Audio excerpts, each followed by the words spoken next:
भारत के रक्षा मंत्री राजनाथ सिंह 11 साल बाद 2024 में चीन गए थे।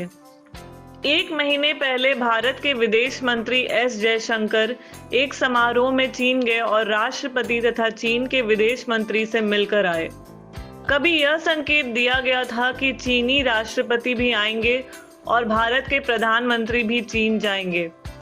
इस बीच में नई बात यह हुई कि पुतिन ने भारत की तरफ हाथ बढ़ाने का संकेत दिया। रूस यूक्रेन युद्ध की वजह से रूसी पेट्रोलियम उत्पादन को अछूत बना देने की कोशिश अमेरिकी लॉबी ने की थी, परंतु प्रतिबंधों पर ध्यान दिए बगैर भारत रूस का तेल खरीदता रहा। अमेरिका के राष्ट्रपति डोनाल्ड ट्रंप ने टटकर यानी टैरिफ के निर्णय लेने शुरू कर दिए। भारत पर भी ऊंचा कर लगा दिया गया था, जिससे भारतीय उत्पाद अमेरिका के बाजार में न जा सके। फिर उसे घटाकर 25% किया गया था, लेकिन अब अमेरिका ने 50% तक कर लाद दिया है। इसका अवसर कपड़ा, रत्न, गहनों, जूते, चप्पल, चमड़े और समुद्री उत्पादों पर पड़ेगा। भारत ने इसका जवाब देने की तैयारी में चीन से अपने बिगड़ते रिश्ते को सुधारना शुरू कर दिया है। अमेरिका की दादागिरी के खिलाफ अब फिर से दो एशियाई देश भारत और चीन नजदीक आ रहे हैं और इसके साथ रूसी राष्ट्रपति व्लादिमीर पुतिन भी आ रहे हैं। 2 दिनों से यह आशंका थी कि प्रधानमंत्री चीन जाएंगे। प्रधानमंत्री मोदी शंघाई शिखर सम्मेलन में शामिल होंगे। अब तक तय है कि 2018 के बाद मोदी चीन जा रहे हैं।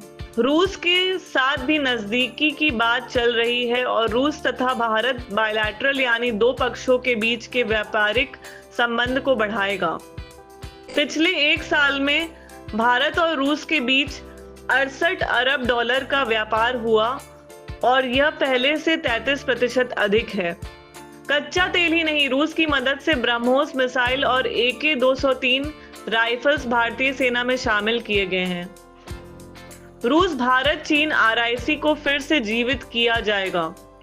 वार्षिक स्तर पर होने वाला भारत रूस शिखर सम्मेलन फिर से जीवित हो जाएगा। सावधानी के तौर पर हम ध्यान दे सकते हैं कि भारत अरुणाचल प्रदेश में सीमा से 50 किलोमीटर समानांतर हाईवे का निर्माण कर रहा है। चीन भी बेल्ट रोड बनाकर पाकिस्तान के अधीन वाले कश्मीर के रास्ते से अफ्रीका तक पहुंचने के लिए अपनी दखल बना रहा है। ध्यान देना होगा कि अभी चीन ने लद्दाख के लाइन ऑफ एक्चुअल कंट्रोल सैनिक कार्यवाही को सीमा से दूर हटाया है। इस वजह से भारत चीन के बीच भारत द्वारा जमा किए गए 50,000 या अधिक सैनिक भी पीछे हटे हैं। अमेरिका के ट्रंप ने विश्व की अर्थव्यवस्था में जो उलटफेर मचाया है, उस मौके को समझकर फिर से सीमा पर तनाव की जगह पर कूटनीतिक और व्यापारिक वार्ता पर वापस हो रहे हैं।